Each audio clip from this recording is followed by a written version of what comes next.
Olá, meus irmãos, meus amigos. Estamos mais uma vez aqui debaixo da graça e misericórdia do nosso Senhor Salvador Jesus Cristo.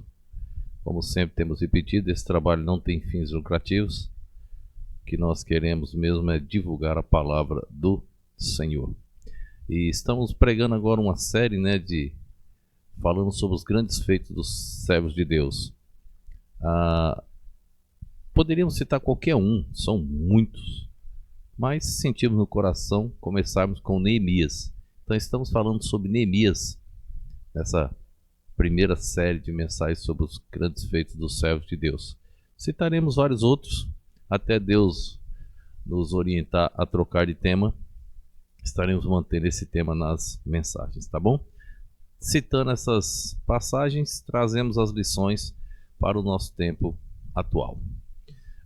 Hoje eu quero falar, não vou ler os versos só para mostrar algo, mas eu quero falar de Neemias capítulo 3. Em Neemias capítulo 3, tem uma observação que deve ser feita, o verbo reparar. Então você vai observar por várias vezes a repetição deste verbo. E aqui no versículo de número 4, veja só que interessante, Neemias 3, verso de número 4, diz assim, e ao seu lado reparou, mas está no singular, que interessante, Meremote, filho de Urias, filho de Cós, e ao seu lado reparou Mesulão, filho de Berequias, filho de Mezabel, e ao seu lado reparou Zadok, filho de Baama. É interessante que esse aqui está no singular, porque por várias vezes você vai ver no singular, só que por várias vezes você vai ver no plural. Amanhã eu quero mencionar ele no plural, repararam. Mas hoje no singular, no verso de número 8 aparece novamente reparou, no verso de número 9 reparou, verso de número 10 reparou, verso 11, verso 12, verso 13, verso 14, verso 15. E assim você vai vendo várias vezes o verbo reparou. O que eu quero tratar com isso? Algumas correções, irmãos, estão no singular para nós. Tem algo que nós precisamos reparar individualmente. Tem algo que nós precisamos corrigir em nós mesmos. Nós precisamos olhar primeiro para dentro de si, depois querer reparar algo externamente. Primeiro reparar interno, primeiro reparar aquilo que é necessário em cada um de nós.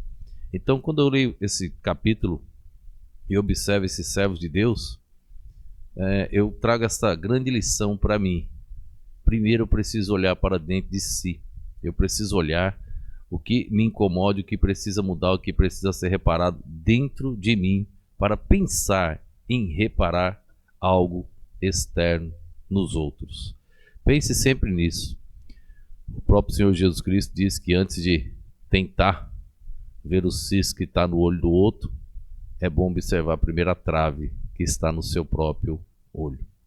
Uma outra lição, ainda com esse verbo aqui no singular, é que tem missões, tem objetivos, tem alvos a ser alcançados que são individuais.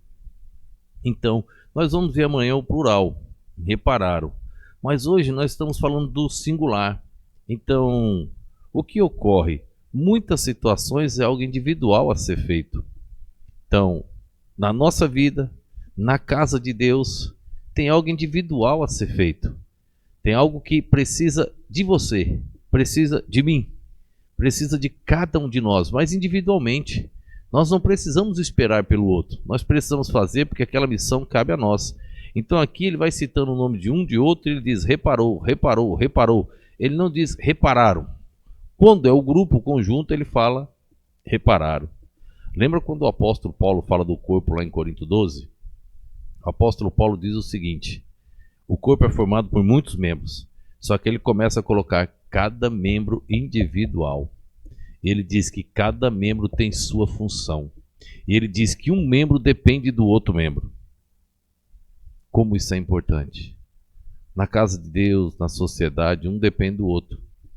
Para que nós venhamos hoje ter uma carne fresquinha em casa ou congelada, precisou ter alguém lá no campo, plantando, cuidando do animal, sacrificando o animal, precisou do caminhoneiro para transportar essa carne, precisou do açougueiro.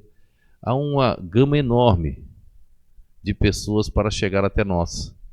Então nós precisamos uns dos outros. Na nossa vida, na nossa família também é assim. E na igreja do Senhor principalmente. Cada pessoa tem o seu local na casa de Deus. Cada pessoa tem a sua função.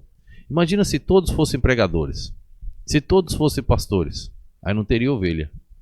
Se todos fossem ovelha, não tivesse pastor. Então cada um tem sua função.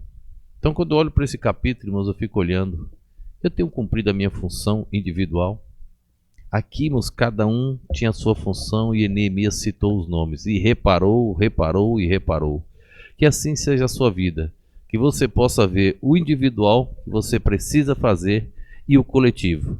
O individual cumpra sua missão. E como coletivo também, que veremos amanhã, se Deus assim nos permitir.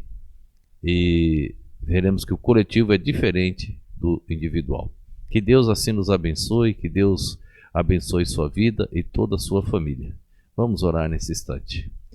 Pai querido, quero te agradecer, Deus, por mais um dia, pela oportunidade de chegarmos aqui.